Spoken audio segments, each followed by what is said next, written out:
Di pihak Tuhan, Tuhan pengen supaya kita itu tetap sehat. Tuhan pengen kita itu terus bertumbuh dan kita mempunyai daya tahan tubuh yang kuat. Itu yang dikehendaki Tuhan.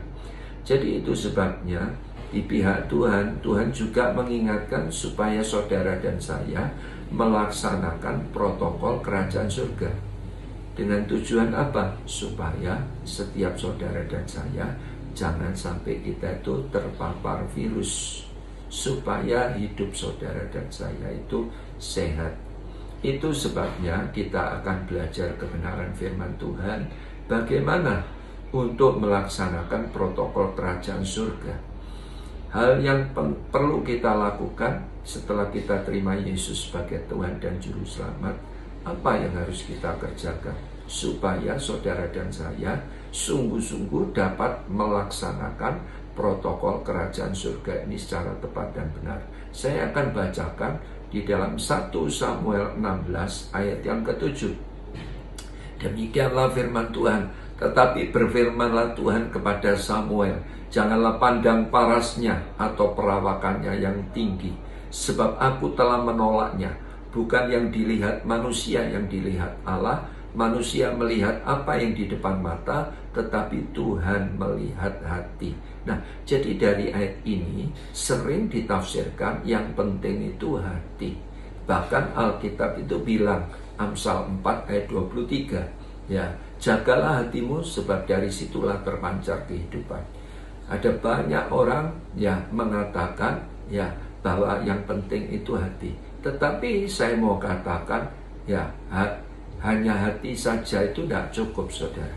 Ya, yang penting hati memang penting, yaitu apa? Hati yang melayani, hati yang bersyukur, hati yang percaya, hati yang apalagi, saudara? Hati yang tulus, hati yang baik, hati yang tidak mudah cemar. Itu memang perlu. Tetapi saya mau katakan ya, kita untuk menjalankan atau melaksanakan protokol kerajaan surga, hanya hati saja tidak cukup, saudara.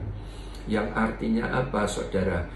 Tuhan itu mau supaya apa? Kita juga harus mengembangkan mental kita, saudara.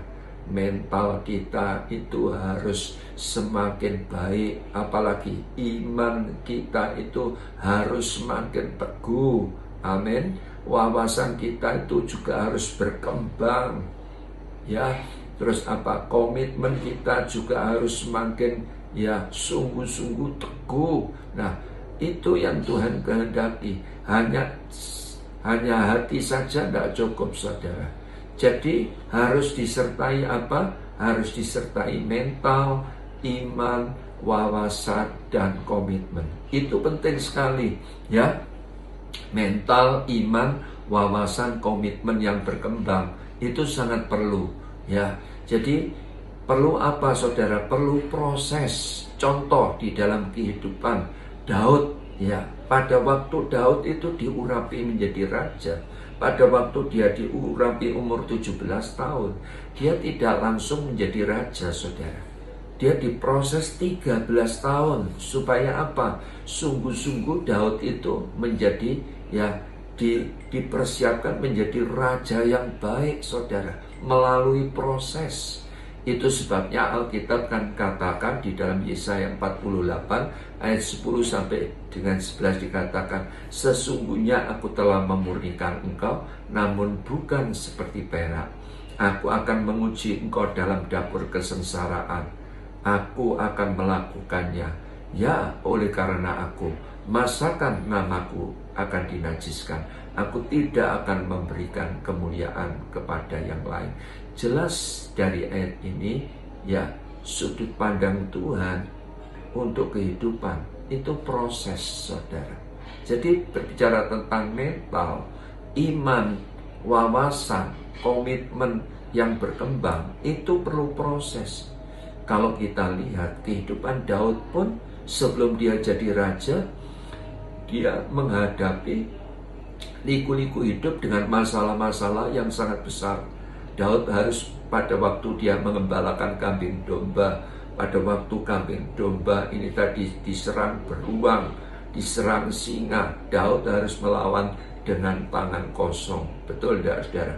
Bahkan pada waktu Daud itu diutus oleh orang tuanya untuk mengantar langsung makanan kepada kakak-kakaknya yang ada di medan perang. Ya, pada waktu Daud ini mendengar orang Filistin, yaitu Goliat, menghina orang-orang Israel, ya, Daud berkata apa?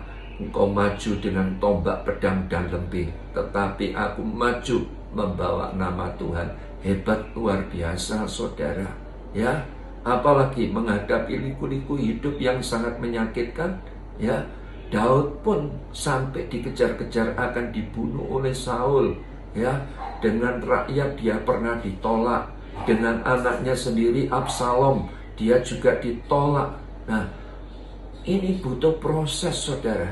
Jadi berbicara tentang mental, berbicara tentang iman, wawasan, komitmen harus berkembang. Kita sebagai anak-anak Tuhan juga begitu. Jadi sekali lagi, untuk melaksanakan protokol kerajaan surga, tidak sekedar cuma hati, tetapi kita itu butuh mental, butuh iman, butuh wawasan, butuh komitmen, saudara. Apalagi, ya, perlu apalagi? Sikap hati yang tepat dan benar. Jangan sampai kita ini sebagai anak-anak Tuhan menghadapi berbagai tekanan, berbagai tantangan, berbagai penderitaan, kita menjadi lemah. Tuhan tidak mau, saudara. Ya, kita tidak mau. Kita harus bisa menghadapi semuanya. Ya, jadi yang artinya apa? Hidup kekristenan kita ini tadi, ya, harus bisa mengubah setiap tantangan menjadi perjalanan iman. Amin, saudara. Kita harus berani, ya, setiap tekanan itu, ya, menjadi penyerahan total kepada Tuhan. Harus diubah, saudara. Mengubah apalagi? Setiap penderitaan menjadi apa? Mazmur dan pujian penyembahan kepada Tuhan. Jadi sekali lagi saya mau katakan, yang namanya pemenang bukan berarti ya semuanya itu berjalan dengan mulus.